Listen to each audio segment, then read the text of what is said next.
So are you feeling a little stressed out these days, right? Who isn't? But is it affecting your heart? Could your heart be paying the price for your busy lifestyle? Well, as we mentioned, Mayo Clinic cardiologist Dr. John Lynch is here today as part of our Rally for Red campaign. First of all, welcome to our show. Well, thank you for having me. Oh, well, we are so excited to have you because, as I said before, I always learn so much. Okay, so we're talking about stress, and particular onto our heart. So who's a good candidate to have a stress test on their heart?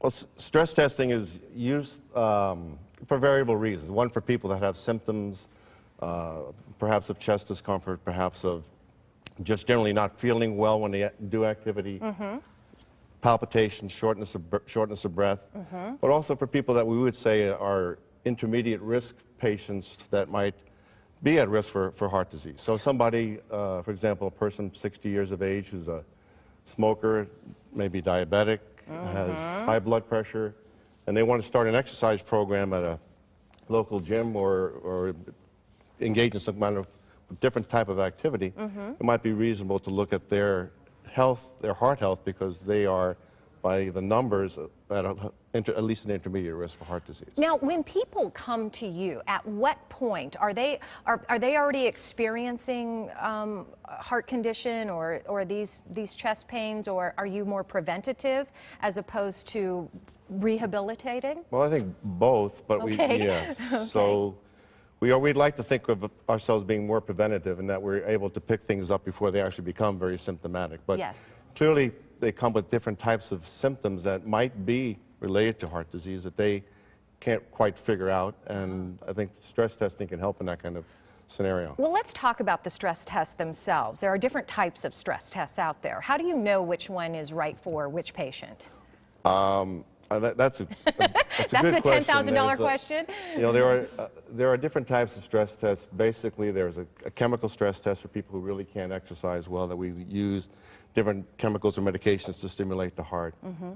The standard one is the treadmill, walking on the treadmill exercise test, bicycle stress test, or sometimes we use an arm ergometer type of thing to look at stress tests. So different types of stress tests, and we try to target it to the patient individually that would best fit that type of person. So somebody who can't walk on a treadmill very well, we would maybe use a bicycle stress test. I see, okay. And then depending also what we're looking for too. And what do you learn from a stress test? Well, you take somebody that you think might be at a potential risk for heart disease, you stress them, and then I think you raise that risk or that potential even higher if it's positive, and if it's lower, you kind of lower it down. So it helps you in not only the diagnosis but also the prognosis for these patients. I see. And as a person doing a stress test for my heart, what do I do with the results of this? How is that going to help me?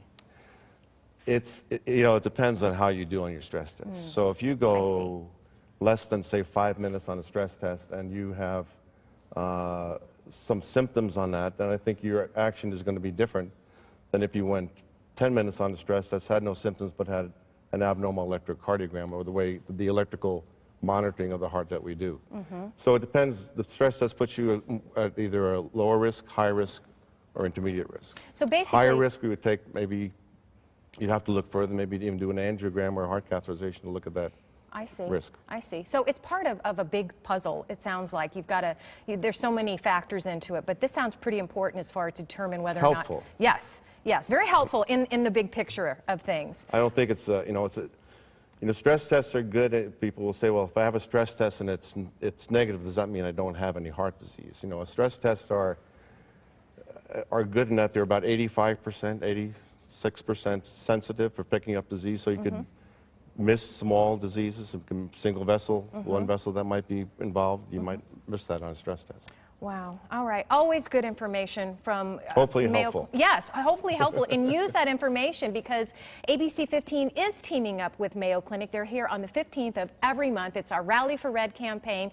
Each month, we'll give you tips, tricks, and anything we can do to help keep you and your loved ones' heart healthy. To learn more and get our Rally for Red reminders, you can sign up at abc15.com/rallyforred. Thank you so much, Dr. Lynch. Terry, thank you. No, thank you.